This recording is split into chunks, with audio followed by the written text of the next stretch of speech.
I don't know Mr. Isam Sharaf personally, but from what we hear about him is that he looks as definitely someone who's much more respectable than the other regime figures that have been presented to us before. But here is my concern. The current civilian government in the making and the current reforms are happening while the military generals who are part of Mubarak's regime are supervising the process.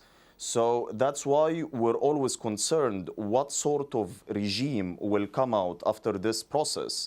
So we have to be vigilant and we have to continue with our protests and our strikes, especially that there are some alarming signs. Today, the military police suspended by force a strike by the gas and oil workers in Nasr City who were protesting in front of the oil ministry, and they arrested 20 and they injured 3. This is happening as also other protesters like our friend Amr Abdullah al-Bahiri have been sentenced on bogus charges in a military tribunal a couple of days ago to 5 years in prison. So as you can see, there are conflicting signs that we are receiving, so we have to continue to be vigilant. What let's talk a bit more specifics about the civilian government that you mentioned earlier. What other posts do you want to see people replaced? Well, definitely all the posts. Not a single post would be an exception. This is a revolution. A revolution is about, at the end of the day, establishing a new regime. A new regime means new institutions and new structures. We have a saying here in Egypt, ما ينفعش تعمل من الفسيخ شربات. You cannot make a sweet drink out of rotten fish. And the Mubarak's dictatorship has been a rotten fish. So all officials coming from that dictatorship will be rotten fish, as well as the institutions. It's not just about individuals. For example, how can you reform State Security Police and our Interior Ministry? This is an institution that has been solely devoted not to the protection of the public security of the Egyptian citizens, but of the political security of the state. Now, to think that if we get a new general to lead that institution, speaking of which, there was a very worrying report today in Al-Ahram mentioning that General Nabil Al-Izabi is recommended for that post. We cannot confirm that, but General Nabil Al-Izabi is the butcher of Kifaya, as we call him. He's the guy who oversaw the crackdown on the Cairo Spring in 2006, and he's the guy who orchestrated the sexual assaults against women reporters and activists on the 25th of May 2005 in what became to be known as Black Wednesday. So that's why, although it's definitely an optimistic sign that Shafiq was impeached or he resigned, and that we have a much more respectable figure now, but we have to continue to be vigilant. And how do you propose to continue to push those in power to enact the reforms that you're talking about? Is it continued protests out in the streets? Okay, well, the mainstream media and the government has tended to deal with the Egyptian revolution as a Tahrir revolution solely, meaning that everything more or less in the public media and in policy making has been solely devoted more or less to what's going on in Tahrir and the mood in Tahrir and the protests in Tahrir. But I want to draw your attention to another phenomena which is taking place and hasn't received its share of media coverage, which is the labor strikes. And that's the only weapon we have now. It was the mass strikes 2 days before Mubarak resigned or Mubarak stepped down. These are the mass strikes that brought down Hosni Mubarak. And with the stepping down of Hosni Mubarak on the 11th of February, on a Friday, these strikes basically did not stop. While the middle-class activists were too happy to call on everybody to go back to work and to build a new Egypt and let's give it 110% and be loyal and be faithful, you know, and they were singing all of these patriotic lullabies.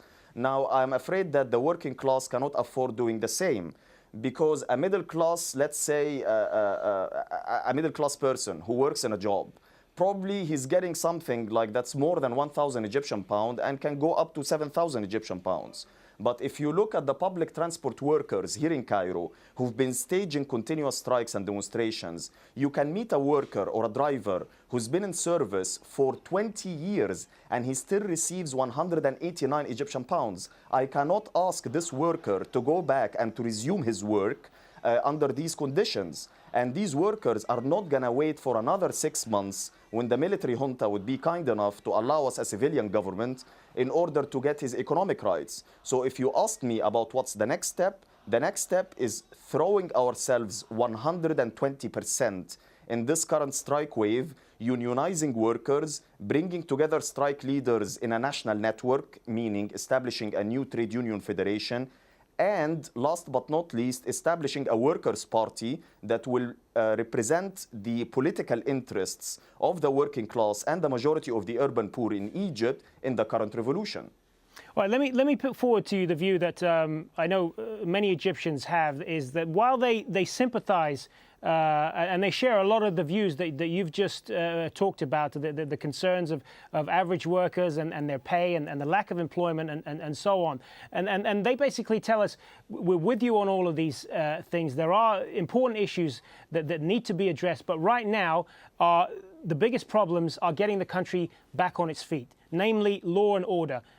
Crime has been rampant since these protests began, since the police largely disappeared from the streets. That is something they say needs to be addressed right away. Also, economic stability. You talked about raising people's wages, raising people's standard of living. The country is basically in a crippled economic state. The stock market hasn't been functioning for almost a month now. And they're basically saying we need to get this country back on its feet and get the tourism industry running again before we can address any of these other problems. What do you say to that? I strongly disagree. Getting back, first I have to mention something, which is the issue of law and order. We did not have law and order under the Mubarak's dictatorship to start with. The house beside my place has been attacked twice by thugs, for example, last year, and the police never showed up despite our continuous calls. And whenever they showed up usually 3 hours, if not a day late. Thuggery and crime has been in Egypt before the revolution.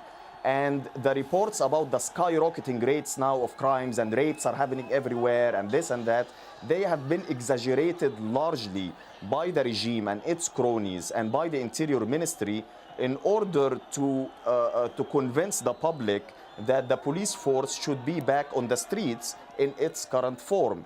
But the point is, I live in a neighborhood which is a middle-class neighborhood. I have other friends who are living in working-class neighborhoods. And security has been run by the popular committees and citizen watchdogs. And actually, we didn't face much problems. Now, regarding getting the country back on its feet, this is a very confusing term. What do you mean getting our country back on its feet? The country was not standing on its feet to start with. Secondly, those workers and what they are doing. What I mean is that the tourists have left. Foreign investment is drying up. People aren't able to take money out of the banks. We're talking about everyday economic activity that is essential to the functioning of the country.